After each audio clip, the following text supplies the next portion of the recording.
What's up, YouTube? Welcome back to another video. Welcome back to the channel, man. And today we are going to talk about, is this 6th gen, any 6th gen, is the best Camaro, best car that you can learn how to drive a manual on. And in my opinion, yes, it is the best car to learn how to drive your first manual on. And this is my reasons why it is. So we're just going to jump straight into this.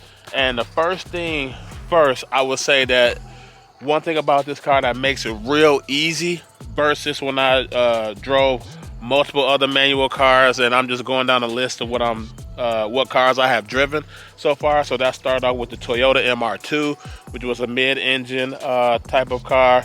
Then I started off with, after that, it was the GT350. Shout out to Q on that. I drove the ZL1. Shout out to Q the Chaotic on that. I drove the 5th gen Camaro. And these are my reasons why I would say the 6th gen is a little bit easier to learn on than the 5th gen. And the first thing I would say is the torque.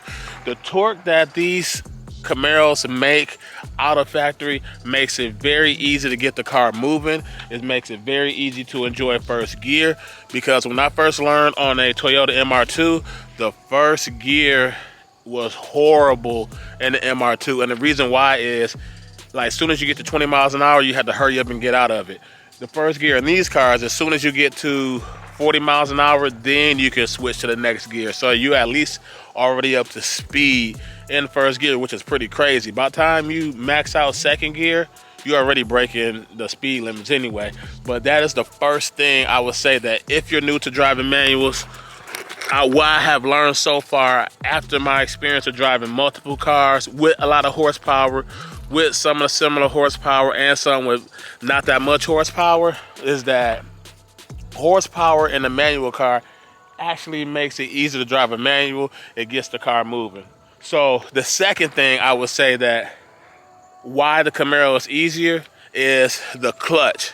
Now, to me personally, it's just trying to find that bite point, you know. The bite point on the Camaro is a little bit higher than other cars I have driven. To be honest, if I had to prefer the clutch out of any car, I prefer the clutch out of the Mustang GT350. Probably the Mach 1. I haven't driven one in the manual form, but the Mustang clutches is a lot better to me versus what's on the Camaro, because it's a little bit high. But other than that, the clutch is forgiving. If you know how to handle the clutch, if you can find the bite point, it is nice, man. So it is a car definitely easy to learn on. And as I'm talking about the clutch, that walks me into my third point, which is rev matching. That's what we're going to jump into. Activating rev matching in the Camaro, that's like one of the best things they have added to the Camaro. The 5th gen Camaros doesn't even have that feature. They have the no lift shift feature, but they do not have the rev matching feature, and that's what makes this car a lot easier to learn on. You don't have to worry about some of the tricks that most old school manual drivers do, which is like the heel toe. The no lift shifting is a little bit different in older cars, but in the 5th gen and 6th gen Camaro, it kind of breaks the philosophy a little bit, where you got to step on the gas and then shift into the next gear. That's kind of like abnormal. If you ask anybody who drives manual, they'll tell you not to do that. I learned that on the MR2 not to do that, but in this car, it breaks that rule a little bit. But the rev matching makes it easier, because you can actually, the rev matching is kind of like performance shift mode in the automatic, but it automatically blips the throttle for you. So that is a nice feature if you just want to learn how to roll the gears.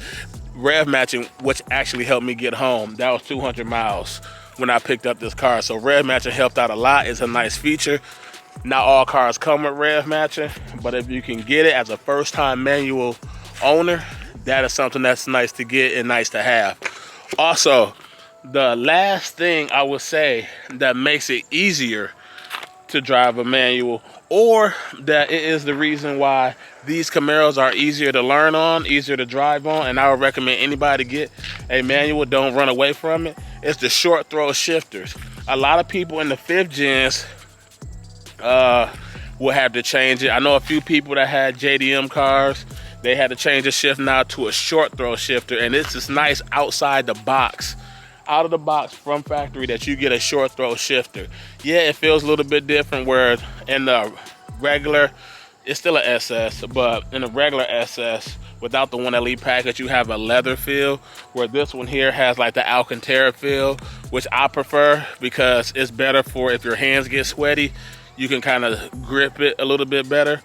But other than that though, that is nice to have. Some people will have to change their manual transmission knob and I forgot the mechanism, like a stick or whatever. Usually Hearst is one of the best companies that's good with manual cars, where people usually get like a Hearst short throw shifter in the cars to make it feel a little bit better, for you to roll through the gears a little bit faster and things like that. So those are my reasons on why I feel like the Camaro 6th Gen is one of the easiest cars to learn on a manual, and something that you should get, man. I would not run away from this car. If you do not know how to drive a manual, this car has all the babysitting features to help you drive a manual. And another thing, this is the last one, as I'm just thinking about it.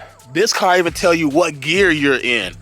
Like, every car I have driven never told me what gear I'm in. So this car has a lot of babysitting features. I hate to say that, but it at least lets you know what gear you're in, whether you're in first, second, third.